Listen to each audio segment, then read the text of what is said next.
Good evening दोस्तों GS paper 2 का ये 18वां वीडियो है। तो स्टार्ट करते हैं। पहला जो टॉपिक है बच्चों से रिलेटेड है, चाइल्ड से।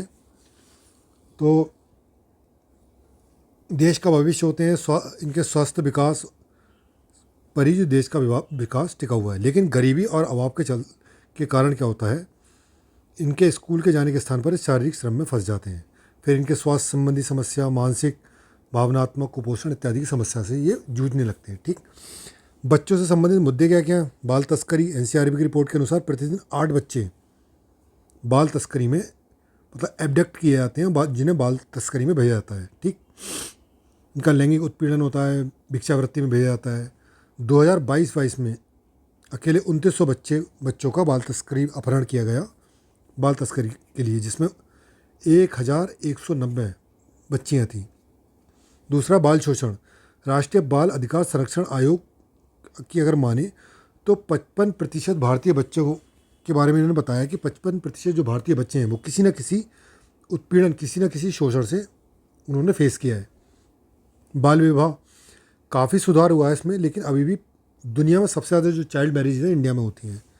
बाल श्रम की अगर बात करें, सेंसस 2011 की बात करें तो 5 से लेकर 14 साल तक के बच्चों की जो संख्या थी 260 मिलियन थी।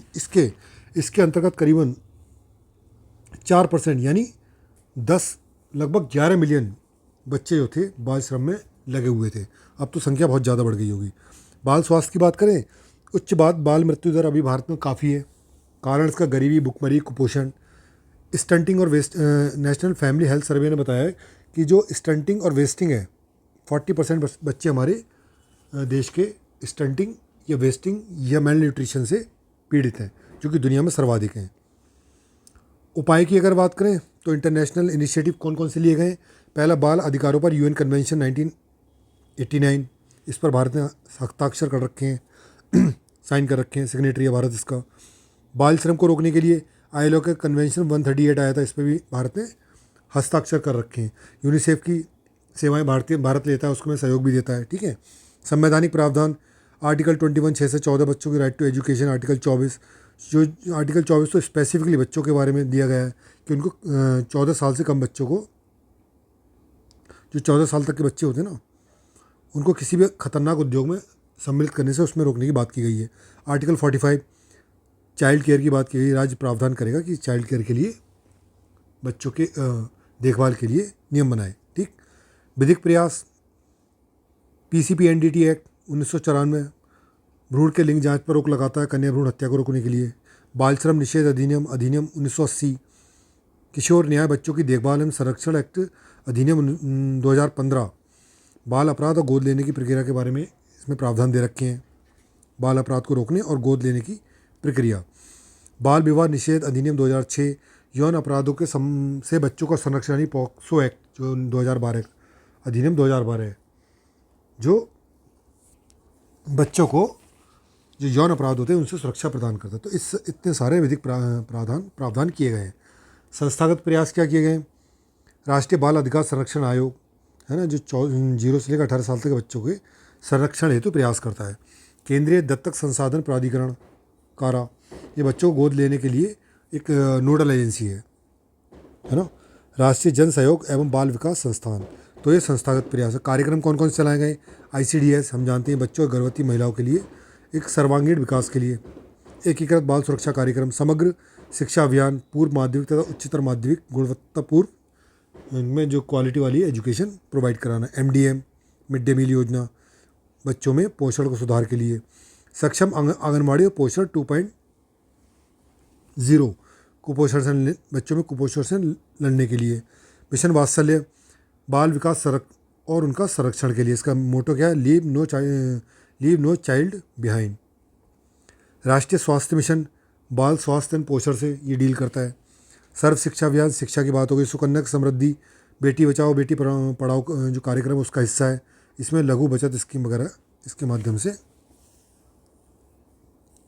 चलाया जाता है। अगला है लाडली लक्ष्मी योजना, बालिकाओं की शिक्षा और स्वास्थ्य में सुधार के लिए चलाई गई है। बाल श्रम, राष्ट्रीय बाल श्रम प्रोजेक्ट, बाल श्रम से निकालना बच्चों को और उनका पुनर्वास करना। तो बेसिकली कोई मोटा सारी चीज़ें मैंने इसमें डाल दी ताकि इससे बच्चों से रिलेटेड कोई क्वेश्चन आए तो उनके इसमें हम बता देंगे उनसे संबंधित मुद्दे क्या हैं, समाधान करने के लिए क्या क्या प्रयास किए हैं, चुनौतियाँ फिर क्या क्या हैं इसमें। चुनौतियाँ ये, एक तो देख रहे हो कितने सारे कार्यक्रम हैं, इतने सारे कार्यक्रम चला दिए गए हैं और उनमें कोई भी कोऑर्डिनेशन है नहीं, तो कार्यक्रम में कोऑर्डिनेशन की कमी। ठीक। दूसरा क्रियान्वयन। तीसरा करप्शन। एमडीएम में देखो कितना करप्शन होता है, मैंने खुद देखा है। एमडीएम में बहुत अच्छा मेनू बनाया जाता है, लेकिन जो बच्चों को मिलता है वो मुझे नहीं लगता वो स्टैंडर्ड खाना है कोई अच्छा। ठीक है, तो करप्शन इस मामले में है ना, तो बहुत सारी ये चीज़ें इन्हीं के उस समय निकल जाती हैं जो इसके बारे में एक्सप्लेन किया गया है। तो अगर इस बच्चों से रिलेटेड कोई भी क्वेश्चन आए तो हम सारा मैटर इससे मिल जाएगा। ठीक है। अगला है शेड्यूल ट्राइब से रिलेटेड। तो इंडियन कॉन्स्टिट्यूशन में पाँचवीं अनुसूची और आर्टिकल 342 में शेड्यूल ट्राइब्स के बारे में बात की है। सेंसस की बात करें तो सेंसस 2011 के अनुसार भारत में 8.2%, जो टोटल पॉपुलेशन का 8.2% ट्राइबल्स हैं। सबसे ज़्यादा अगर देखें तो उड़ीसा, झारखंड इन राज्यों में मिलते हैं। ठीक है। विशेषता परिभाषा एक प्रकार से इसकी विशेषताएं हैं और विशेषता परिभाषा सब एक सी हैं। आदिम विशेषताएं देखने को मिलती है, भौगोलिक रूप से अलग थलग देखने को जंगल में ज़्यादातर देखने को मिलते हैं। जंगली है ये जो जो सीमांत क्षेत्र है ना, वहाँ देखने को ज़्यादा मिलता है।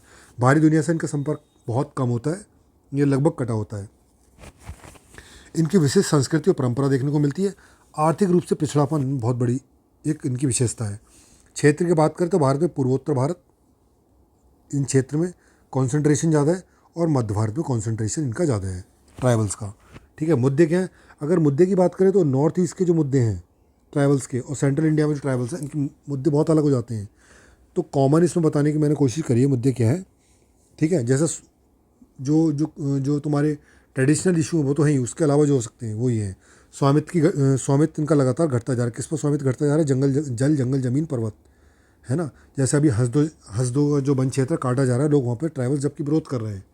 ठीक है, लेकिन वो जंगल काटे जा रहे हैं, हंसदो फॉरेस्ट एरिया। आजीविका का संकट, जब इनके स्वामित्व खत्म होगा जल जंगल ज़मीन पे से, तो क्या होगा?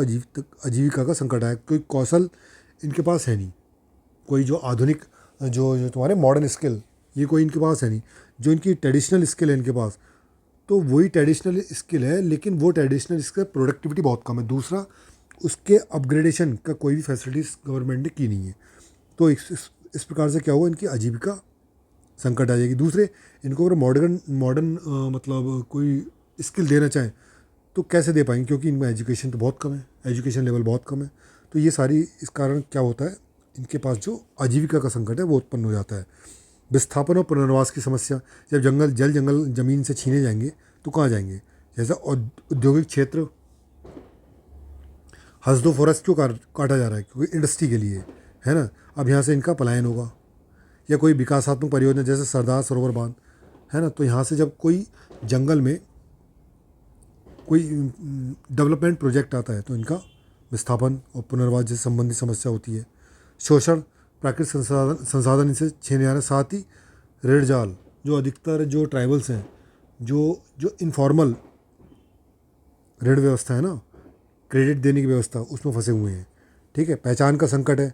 जैसे कई साल पहले आपको याद होगा, डोंगरिया कौन ने, जो ट्राइबल्स हैं उड़ीसा की, वहाँ पे एक पर्वत है, तो वहाँ से बॉक्साइट की माइनिंग होती है ना। जबकि उस पर्वत को वो लोग पूछते थे। जब वेदांता ग्रुप आया इस पर माइनिंग करने के लिए, उसने ट्राई किया, तो ये डोंगरिया कौन जो ट्राइब्स है ये सड़कों पे आ गई, है ना, कि हम इस पर्वत को, इसमें बॉक्साइट खनन करने नहीं देंगे। क्यों? क्योंकि हमारी इससे आस्थाएं जुड़ी हुई हैं। ठीक है। तो अगर इस तरह से जैसे इनकी आस्थाएं जुड़ी हैं, अगर इंक्रोचमेंट होगा, इंडस्ट्री आएंगी, ये सब आएंगी, तो क्या होगा? इनकी पहचान का एक संकट जुड़ाएगा। भाषा की समस्या, संस्कृति की समस्या, धर्म प्रचारक देखो, है ना, इनके क्या करते हैं, लालच देकर अपने धर्म का प्रचार करते हैं। नॉर्थ ईस्ट के अधिकतर स्टेट्स, क्रिश्चियन कहाँ से आ गए? कोई क्रिश्चियन थोड़ी थे ट्राइबल, वहाँ पे धर्मांतरण किया गया उनका। ठीक है। तो पहचान का संकट एक खड़ा हो जाता है। निरक्षरता और जागरूकता की बहुत कमी है। 59% साक्षरता दर है सिर्फ ट्राइबल्स में, वो भी नॉर्थ ईस्ट के जो स्टेट है, नागालैंड, मणिपुर, इनमें ज़्यादा है, और किसी स्टेट में नहीं है इतनी। सेंट्रल इंडिया में तो बहुत कम है। फीमेल में बहुत कम है एजुकेशन। सभ्यताओं को संघर्ष देखने को मिल रहा है, जैसे मणिपुर में कुकी, है ना, और मैतेई ये लड़ रहे हैं। हालांकि मैतेई ट्राइबल्स नहीं है, लेकिन इनके मैतेई के कुछ जो सेक्ट है वो ट्राइबल हैं, लेकिन ये आपस में लड़ रहे हैं। ठीक है। और भी कम्युनिटी है, नागा जो ट्राइबल्स हैं वो दूसरी कम्युनिटी से लड़ते हैं, तो इनमें आपस में सभ्यता को संघर्ष देखा जा रहा है। तो बेसिकली ये जो है ना, यहाँ से स्टार्ट हुई नॉर्थ ईस्ट वाली प्रॉब्लम है, ड्रग तस्करी, अवैध व्यापार, धोखाधड़ी इत्यादि। जैसे नॉर्थ ईस्ट है जो गोल्डन ट्राइंगल है ना, ड्रग्स को लेकर गोल्डन क्रिशेंट और गोल्डन ट्राइगर। गोल्डन क्रिशेंट में कौन कौन सी कंट्री आते हैं? ईरान, अफगानिस्तान, पाकिस्तान। और गोल्डन ट्राइंगल में TML, थाईलैंड, म्यांमार और लाओस। तो नॉर्थ ईस्ट जो है ये गोल्डन ट्रायंगल के बीच में फंसा हुआ है, मतलब उससे जुड़ा हुआ है। तो यहाँ पर अवैध ड्रग्स की तस्करी, अवैध दवाओं का व्यापार चल रहा है, साथ ही धोखाधड़ी। अभी क्या हो रहा है कि इंडिया में बहुत से लोगों को जॉब के नाम पर ठगा जा रहा है। जॉब के नाम पर इंडिया से बाहर लिया जाता है। इनको म्यांमार में खासकर लेके गए थे और वहाँ उनके पासपोर्ट वगैरह छीन लिए, पैसे वगैरह सब उनके छीन लिए, जॉब के नाम पर ले जा रहे हैं। ठीक है, तो ये ट्राइबल्स के साथ जो केस ये काफ़ी देखने को मिल रहा है। ठीक, आतंकवाद, नॉर्थ ईस्ट में इंसर्जेंसी, लो इंटेंसिटी कन्फ्लिक्ट देखने को मिल रहा है, खासकर की है ना, जो चाइना जो और दूसरे देश इनको इन्फ्लुएंस कर रहे हैं। मध्य भारत में नक्सलवाद देखने को मिल रहा है। ठीक है, जलवायु परिवर्तन और ग्लोबल वार्मिंग का ट्राइबल्स के ऊपर बहुत ज़्यादा इम्पैक्ट पड़ा है। फॉरेस्ट फायर इसका एक एग्जांपल है, अभी नैनीताल में लगी हुई है ना। तो नैनीताल में भी काफ़ी ट्राइबल लोग रहते हैं, तो वो कहाँ रह रहे हैं? जंगल में रह रहे हैं। जब फॉरेस्ट फायर लगेगी तो जंगल में रह रहे हैं, जंगल की अपनी आजीविका के लिए जंगल पर डिपेंड है, जंगल ख़त्म हो रहे हैं। ठीक है, तो क्लाइमेट चेंज और ग्लोबल वार्मिंग भी काफ़ी उन पर इम्पैक्ट कर रही है। ये PVTG है, पर्टिकुलरली वल्नरेबल ट्राइबल ग्रुप, विशेष रूप से अति संवेदनशील जनजातीय समूह। 1973 में देवर जो आयोग आया था, इन्होंने इसकी पहचान की गई थी। ये काफ़ी अति पिछड़े होते हैं और अति संवेदनशील हैं। जो इनकी डेफिनेशन है ना ट्राइबल्स की, सारी चीज़ें उसी के अकॉर्डिंग है। लेकिन जो ट्राइबल्स हैं उनमें भी जो एक पर्टिकुलर सेक्शन होता है, जैसे मान लीजिए गौंड जनजाति है, तो गौंड एक बहुत बड़ा समूह है, इसमें बहुत सारी सब कैटेगरीज हैं, सबकी आर्थिक सामाजिक स्थिति एक सी नहीं है।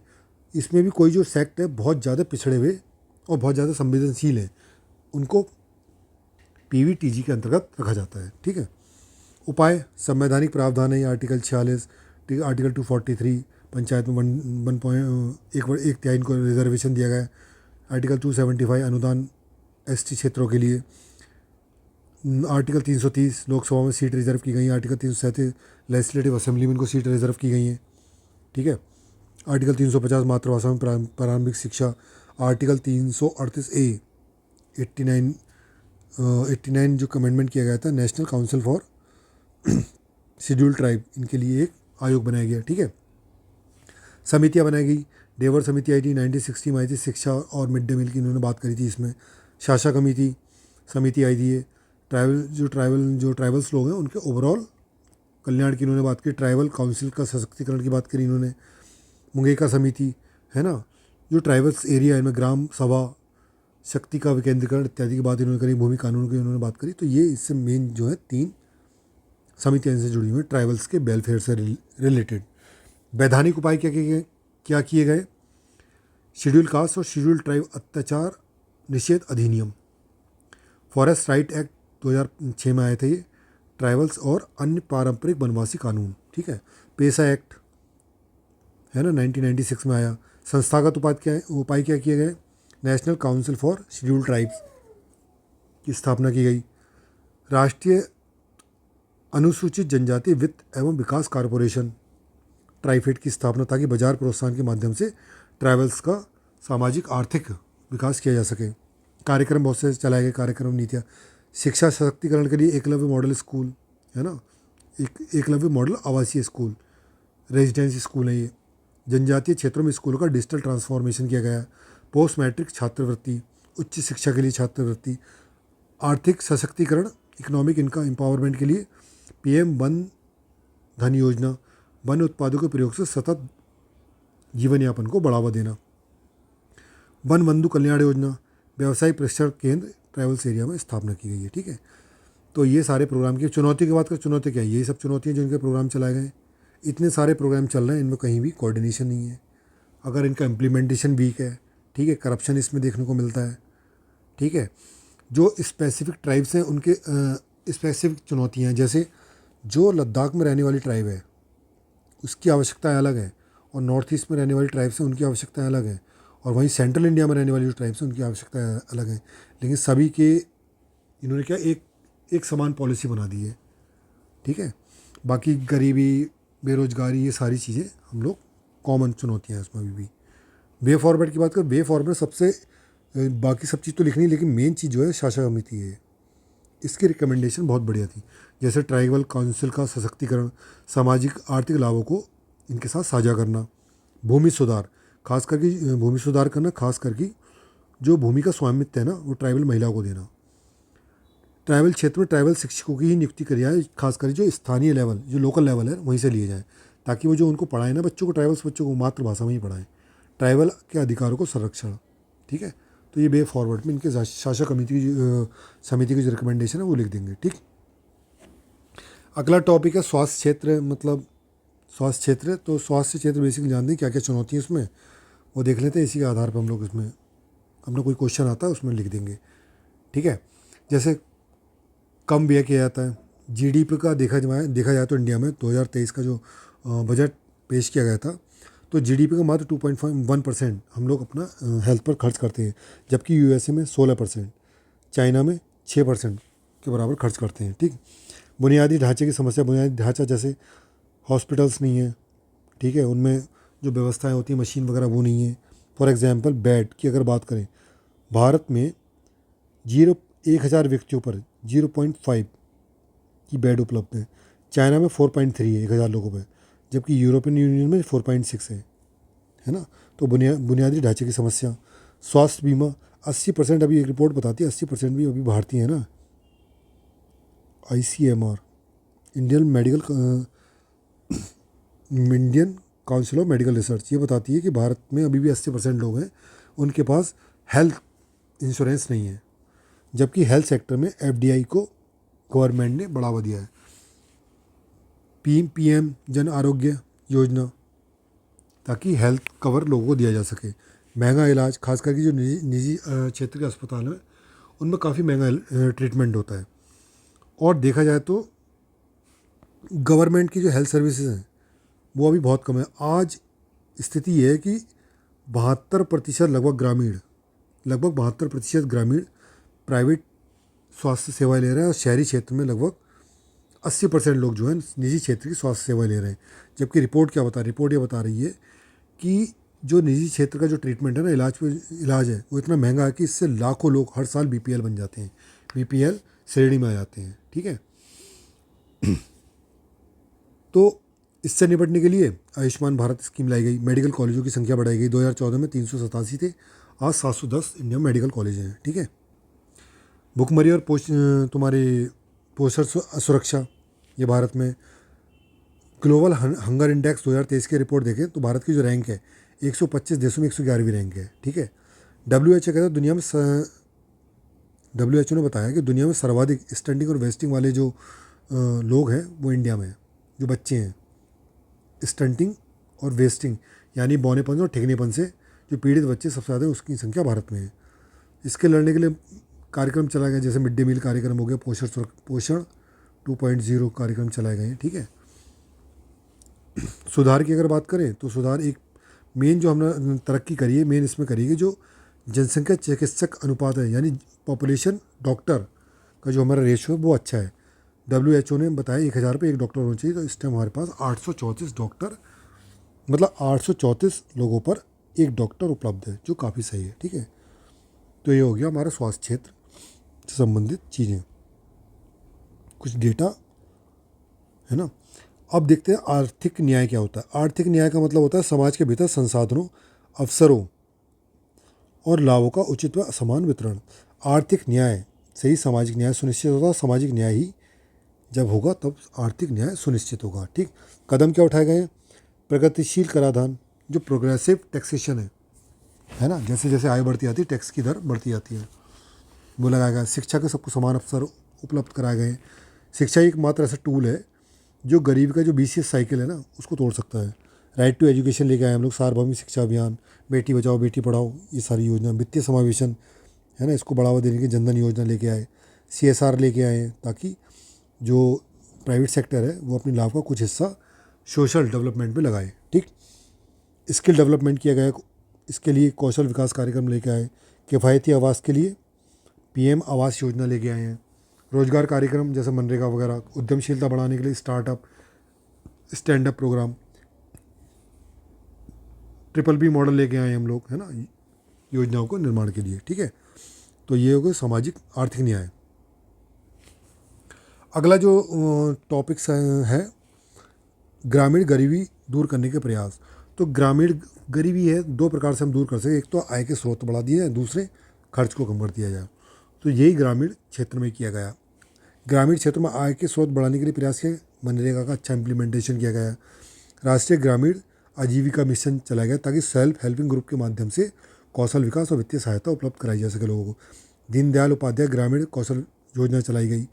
कृषि वानिकी पर आधारित उप मिशन चलाया गया, इसके तहत बहुउद्देशीय वृक्ष उगाकर उससे आय बढ़ाई जा सके। PM किसान सम्मान योजना, तो इनके माध्यम से आय के स्रोत में बढ़ोतरी होगी। दूसरे खर्च कैसे कम कर रहे हैं, PM ग्रामीण आवास, गरीब लोगों को ग्रामीण आवास बना के दिया जाए। ठीक है, ग्रामीण विद्युतीकरण योजना, सस्ती दर पर उनको बिजली उपलब्ध कराई जाए। मृदा परीक्षण कार्यक्रम, ताकि मृदा के अनुकूल फसल उगाई जा सके, ताकि उनकी प्रोडक्टिविटी बढ़ जाए। PM सिंचाई योजना, तो इन ये तुम्हारे जो प्रोग्राम है, इनके माध्यम से ग्रामीण गरीबी को दूर किया गया है। लैंगिक असमानता एक टॉपिक है, मुद्दा है, उसको देख लेते हैं। तो लैंगिक असमानता जो समाज में है उसका प्रमुख कारण क्या है, पितृसत्तात्मक मानसिकता, जो पैट्रियार्कल माइंडसेट है, वो एक बहुत बड़ा कारण है। ठीक है, और ये क्यों है, अशिक्षा के कारण। पितृसत्तात्मक मानसिकता हमारे समाज में व्याप्त इसलिए क्योंकि लोगों में शिक्षा का पर्याप्त विकास नहीं हुआ है। शिक्षा गुणवत्ता जो क्वालिटी एजुकेशन है वो उन तक नहीं पहुंच पाई है। इसका परिणाम क्या हुआ, कन्या भ्रूण हत्या, चयनात्मक शिशु वरण, है ना, जो सिलेक्टिव है ना, सिलेक्टिव रूप से बच्चों को चूज़ किया जाता है। शिक्षा एवं पोषण में भेदभाव देखा जाता है, लड़कियों को कम अपॉर्चुनिटी दी जाती है शिक्षा की, पोषण भी जो पोषणयुक्त भोजन है वो भी कम दिया जाता है, जबकि लड़कों को ज़्यादा। आर्थिक असमानताएं लड़की लड़कों में देखी जाती हैं।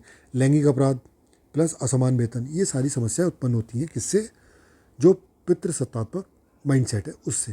ठीक, प्रयास किए गए हैं संविधान में, फंडामेंटल राइट, DPSP, बहुत सारे प्रयास इस लैंगिक असमानता को दूर करने के लिए किए गए हैं। सारे आर्टिकल लगभग इसमें इंक्लूड रहेंगे।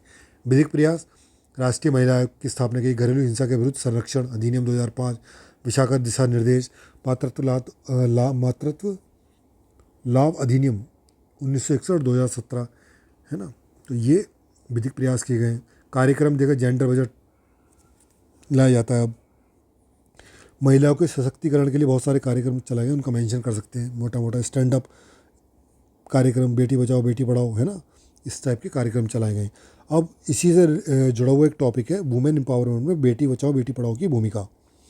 तो बेटी बचाओ बेटी पढ़ाओ जो कार्यक्रम 2015 में शुरू किया गया, इसका मोटिव क्या था, लिंगानुपात को बढ़ाना और लिंग चयनात्मक गर्भपात जो है ना, एबॉर्शन को रोकना, खास करके जो कन्या भ्रूण हत्या है उसको रोकना। ठीक है, तभी ये लिंगानुपात बढ़ेगा। इसकी भूमिका क्या है वुमेन एम्पावरमेंट में, पहली बात तो लैंगिक भेदभाव को रोकना, दूसरा शिक्षा को बढ़ावा। लैंगिक भेदभाव को कैसे, लिंग चयनात्मक गर्भपात को इसके माध्यम से रोका जाना था। समाज में जागरूकता बढ़ानी थी, इसके लिए कन्या भ्रूण हत्या को रोकने के लिए। लैंगिक अनुपात में वृद्धि, जब ये दोनों होंगे तो इससे क्या होगा, लैंगिक अनुपात में वृद्धि होगी। शिक्षा को बढ़ावा, स्कूल में बच्चियों को नामांकन में स्कूल में बढ़ावा। ठीक है, दूसरा उनको ड्रॉप आउट का जो रेट है उसको कम करना। ठीक है, बच्चियों के स्वास्थ्य और पोषण को बढ़ावा देने संबंधी इसमें इनिशिएटिव लिए गए। ठीक, इसके लिए सरकारी विभागों में जो गवर्नमेंट डिपार्टमेंट्स हैं उसमें जिला स्तरीय और स्टेट लेवल में एक समन्वय स्थापित किया गया है। ठीक है, तो इसमें ये मोटा मोटा टॉपिक कवर किए। अगर कोई क्वेश्चन इनसे रिलेटेड आता है तो इन जो डेटा है ना, इनमें जो डायमेंशन दिए हैं वो आप उसमें यूज़ कर सकते हो। ठीक, इस वीडियो में बस इतना ही। Thank you so much.